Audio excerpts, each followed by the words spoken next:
George, you've counted that money 8 times, my friend Bess Marvin said from the passenger seat of my car. I promise, you have enough for the entry fee. I just want to make sure, her cousin, George Fane, said from the back seat, where she was rifling through a large stack of $20 bills. I slowly rolled up my car window as I inched forward in rush hour traffic. The last thing we needed was for any of George's hard-earned money to fly out the window. Bess gave me an exasperated look. I shrugged with a half-smile. Bess knows that George gets fixated on things she's passionate about, and there are few things George is more passionate about than poker. Her dad taught her when she was 5, and now she plays every weekend with her family. She even watches the World Series of Poker on TV. Bess is very even-keeled and doesn't tend to become obsessed with things like games or new gadgets, the way George does. In a lot of ways, George and Bess are polar opposites, even though they're incredibly close. George would wear jeans and a t-shirt every day if she could, while Bess is a bit of a fashionista. Take tonight, for example. Bess had spent weeks looking for the perfect dress for the charity event we were attending, before picking a gorgeous asymmetrical ruby red gown, while George wore the same black pantsuit she wears to any event that requires dressing up. George loves technology, while Bess would rather send a paper letter than an email. In general, I fall between them. For instance, I didn't buy a new dress for tonight, but I did spend a good hour going through my closet choosing which dress to wear.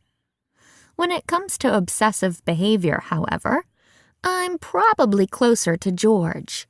I'm an amateur detective. I solve mysteries around town. Like if something goes missing, or someone is being blackmailed. When I'm on a case, I can barely think about anything else. Okay, George announced. It's confirmed that I have the entry fee. She carefully put the money back in her wallet. I can't believe how much money you were able to save, I told George. I don't think I've ever seen that much cash in one place before. Well, if everything goes according to plan, Bess said, you should see a lot more tonight. My mom told me that this event is supposed to bring in over $100,000. We were headed to the annual charity casino night, hosted by River Heights Pet Crusaders, the animal rescue organization for which Bess's mom and George's aunt sat on the board. We went every year, and it was always fun, getting dressed up, eating fancy food, and watching the big poker tournament. However, this was the first year we were allowed to actually enter the tournament, rather than just watch it. Bess and I weren't big poker players, but we were excited to support George. That's a lot of money for Pet Crusaders, I said to Bess. I hope your mom is happy. Yeah, Bess replied with a smile. It's more than they've ever raised before. Probably because it's the first time they've gotten Brett Garner to attend, George suggested. I saw that Bess was trying hard not to smile. I'm not sure Brett's as big of a draw as you think he is, George. George looked at us wide-eyed. But Brett Garner is one of the most famous poker players in the United States. He's won the World Series of Poker twice. I know he's impressive, I said. I'm just not sure the average River Heights citizen knows who he is. Professional poker is still a pretty niche game.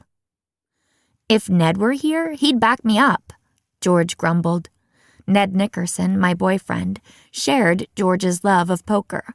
Unfortunately, he was out of town at his cousin's wedding.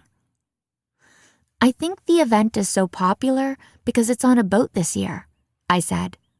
For the first time, the gala was being held on the Delta Queen, a refurbished riverboat that was originally built in the late 1800s.